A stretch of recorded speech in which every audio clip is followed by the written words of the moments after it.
ኪም ጆንግ ኡን እንደ አውሮፓውያን አቆጣጠር ጥር 8 1984 በሰሜን ኮሪያ ነው የተወለደው። ከአባታቸው ኪም ጆንግ ኢል በኋላ የሰሜን ኮሪያ መሪ የሆነው የተሾሙት የሰሜን ኮሪያ ፖለቲካ ባለስልጣን ናቸው። ኪም ጆንግ ኢል 3 ልጆች መካከል ትንሹ ኪም ጆንግ ኡን አብዛኛውን ህይወቱ ከህዝብ እይታ ውጭ ነበር የኖረው። እናም ስለሱ ብዙም የሚታወቅ ነገር አልነበረም። በጉምሊንገን ስዊዘርላንድ በበርን ኢንተርናሽናል ትምህርት ቤት እንደተማረ ይነገራል። ከ2002 እስከ 2007 በኪም ኢል ሱንግ ናሽናል ዋር ኮሌጅ በፒዮንግያንግ ትምህርቱን ቀጠለ። ገና በልጅነቱ ኪም ጆንግ ኡን ከአባቱ ጋር አብሮ መሄድ ጀመረ። ወታደራዊ ምርመራዎችንና እሱ ለኮሪያ ሰራተኞች ፓርቲ ወይም በሰራዊቱ አጠቃላይ የፖለቲካ ቢሮ ውስጥ እንደሰራ ይታሰብ ነበር። ሁለቱም ድርጅቶች በመንግስት ባለስልጣናት ክትትል ላይ ተሳትፈዋል። እንደ አውሮፓውያን አቆጣጠር በ2009 መጀመሪያ ላይ የአባቱ ተተኪ ሆኖ እየተዘጋጀ ነው የሚል ወሬዎች መሰራጨት ጀመሩ። እንደ አውሮፓውያን አቆጣጠር በ2009 ለጠቅላይ የህዝብ ምክር ቤት እጩ ተወዳዳሪ ሆኖ ተዘርዝሯል። እናም በሚያዝያ ወር በኃይለኛው ብሔራዊ መከላከያ ኮሚሽን NDC ላይ ልጥፍ ተሰጥቷል። በህገ መንግስቱ የሀገሪቱ ከፍተኛ ቢሮ ተብሎ የተገለጸው የNDC ሊቀመንበር በኪም ጆንግ ኢል ነበር የተያዘው። በ2009 አጋማሽ ላይ ኪም ጆንግ ኡን በሀገሪቱ ውስጥ ብሩህ ጓድ በሚል ርዕስ የተጠሩ ነበርና በሰኔ ወር የመንግስት የደህንነት መስሪያ ቤት የፖለቲካ ቁጥጥርና የማሰብ ችሎታ ኃላፊነት ያለው የመንግስት ኤጀንሲ ተብሎ መሾሙ ተዘግቧል። በዚህ ዓመትም ሪሶልጁን ማግባት ተዘግቧል። እንደ አውሮፓውያን አቆጣጠር በሴፕቴምበር 2010 ኪም ጆንግ ኡን ከዚህ በፊት ወታደራዊ ልምምድ እንደነበራቸው ባይታወቅም የአራት ኮከብ ጄኔራል ከፍተኛ ማዕረግም ተሰጥቷቸዋል። በ1980ዎቹ አባቱ የኪም ኢል ሱንግ ተተኪ ከተሰየመበት ክፍለ ጊዜ ጀምሮ የKWP የመጀመሪያ አጠቃላይ ስብሰባ ከጀመሩ ጥቂት ቀደም ብሎ ስለመጣ የቀጠሮ ጊዜ እንደ ትልቅ ነገር ተቆጥሯል። በሚቀጥለው ዓመትም የራሱ ተተኪነት ቦታ ግልጽ ሆነ።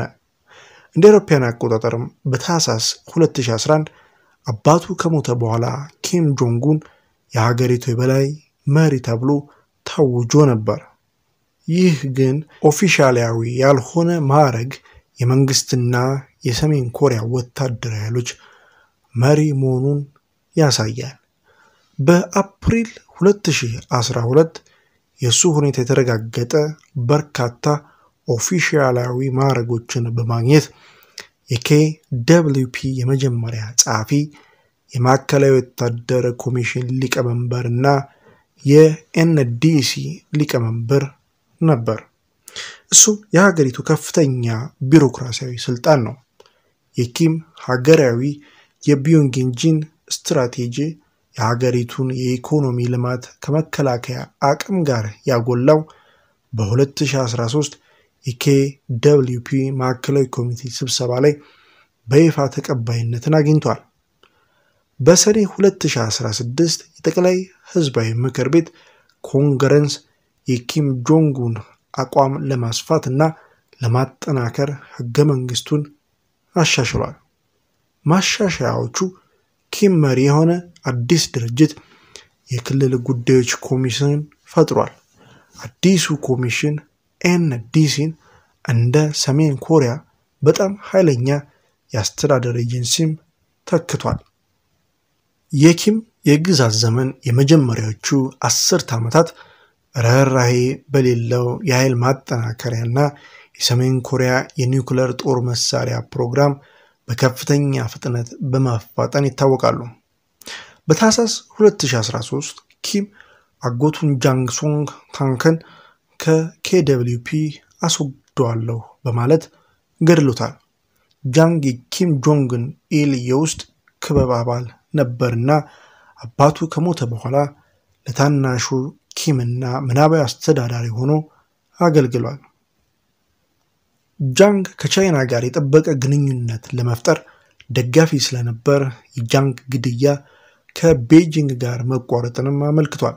ምንም እንኳን ጃንግ በኪም የተጸዳዱ ከፍተኛ ባለስልጣን ቢሆንም አገዛዙን ያላስደሰቱ ሰዎች በየጊዜው እየተገደሉ መሆኑን ከርተው የመጡትና የደቡብ ኮሪያ የስለላ አገልግሎቶችን ዘግበዋል። በብዙ አጋጣሚዎች በአስደናቂ ሁኔታ ተገድለዋል የተባሉ ግለሰቦች ከዓመታት በኋላም ተነስተዋል። በሰሜን ኮሪያ ውስጥ ስለተከሰቱት ክስተቶች ትክክለኛ መረጃ ማግኘት ምን ያህል ከባድ እንደነበር እንደዚህ ያሉ አጋጣሚዎች ግልጽ መግለጫም ሰጥተዋል። በኪም ጆንግ ኢል የሰሜን ኮሪያ ኒውክሌር ጦር መሳሪያ መርሃ ግብር በጥንካሬና በጅማሬ እድገት ነበር። በጥቅምት 2006 የሀገሪቱ የመጀመሪያ ከመሬት በታች የኒውክሌር ፍንዳታ የመጣው ከተከታታይ የባሊስቲክ ሚሳኤል ሙከራዎች ከጥቂት ወራት በኋላ ነው። ነገር ግን ታዛቢዎች እነዚህን ቀደምት ውዝግቦች በጥሩ ሁኔታ መካከለኛ ስኬት አድርገው ይገልጻሉ። የኪም ጆንጉን አገዛዝ የመጀመሪያ የኒውክሌር ሙከራ ካየበት ጊዜ በ2017 ሰሜን ኮሪያ በአጠቃላይ 6 የኒውክሌር ሙከራዎችን አድርጋለች። የሰሜን ኮሪያ ባለስልጣናት በአህጉር አቋራጭ ባሊስቲክ ሚሳኤል ላይ ለመትከል አነስተኛ ነው ካሉት መሳሪያ ውስጥ ቢያንስ አንዱን ጨምሯል። በሰሜን ኮሪያ የኒውክሌር ጥቃት ሊደርስ ከሚችለው የሜሪላንድ የዩናይትድ ስቴትስ ጉልህ ክፍል ጋር አሁን በኪምና በዩኤስ ፕሬስ መካከለኛ የቃላት ጦርነት ተቀሰቀሰ። ዋሽንግተንና ፒዮንግያንግ የማያቋርጥ የስድብ ልውውጥና የቦምብ ንግግር ሲያካሂዱ ኪም የማይመስል ማራኪ የሆነ የማጥቃት እርምጃ በቤት ውስጥ እየጀመረ ነበር። በግንቦት ወር 2017 የኮሪያ ዲሞክራሲያዊ ፓርቲ እጩ ሙን ጄኢን የደቡብ ኮሪያ ፕሬዝዳንት ሆነው መመረጣቸው በሰሜንና በደቡብ ኮሪያ መካከል ሊኖር የሚችለውን ግንኙነት በሩን ከፍቷል። ሙን በደቡብ ኮሪያ ፕሬስ አስተዳደር ወቅት ወደ ሰሜን የሚደረጉ የቀድሞ የፀሐይ ፖሊሲዎች ተቆጣጠረች። ሮሙ ዩን ነገር ግን የሰሜን ኮሪያ ኒውክሌር መርሃ ግብር መባባስ ሙን አንድ ጊዜ ቢሮ በነበረችበት ጊዜ በለጠ ጭካኔ የተሞላበት ቃና እንድትይዝ አድርጓታል። ቢሆንም በደቡብ ኮሪያ የ2018 የክረምት ኦሎምፒክ ጨዋታዎች ከመካሄዱ በፊት ባሉት ሳምንታት ሁለቱ ሀገራት የሰሜንና የደቡብ ኮሪያ አትሌቶች እንደ አንድ አካል እና በመክፈቻ ስነ ስርዓቱ ላይ እንዲሳተፉ ያደረገ ውይይት ጀመሩ። የተባበሩት ኮሪያ የሚያሳይ ባንዲራ የኪም ዮን ጆንግ በጨዋታዎች ላይ ተገኝታ ከኮሪያ ጦርነት ማብቂያ በኋላ በደቡብ ለመጎብኘት የመጀመሪያ የሰሜን ኮሪያ ገዢ ቤተሰብ አባል ሆነች። በግንቦት ወር አጋማሽ ላይ በኪምና በትራምፕ መካከል በተደረገ ስብሰባ ዝርዝር ሁኔታ መጀመረ። ጉባኤው በሲንጋፖር ሊካሄድ ታቅዶ ነበር። ሆኖም በዋሽንግተንና በፒዮንግያንግ መካከል አዲስ የቃላት ጦርነት ተከፈተ።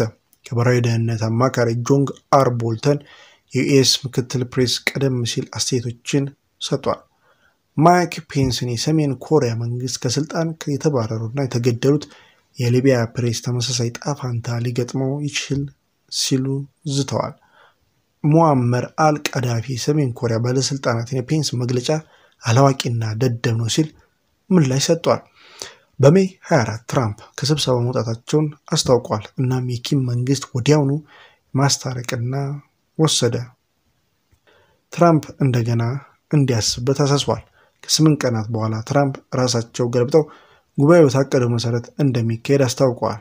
ሰኔ 12 ቀን 2018 በታሪክ ለመጀመሪያ ጊዜ የአሜሪካና የሰሜን ኮሪያ መሪዎች ፊት ለፊት ተገናኙ። ኪም የኮሪያን ልሳነ ምድር ከኒውክሌር ነፃ ለማድረግ ለመስራት ቃል ገብቷል። ትራምፕ የአሜሪካና የደቡብ ኮሪያን የጋራ ወታደራዊ ልምምድ እንዲያቆሙም ቃል ገብቷል። ሰላም ጤና ይስጥልን ውድ ቻናላችን ቤተሰቦች እንደምን አላችሁ? ለዛሬ ያዝንላችሁ ዝግጅት ይህን ይመስል ነበር። እስከ ዝግጅታችን ፍጻሜ አብራችሁን ስለቆያችሁ ምስጋና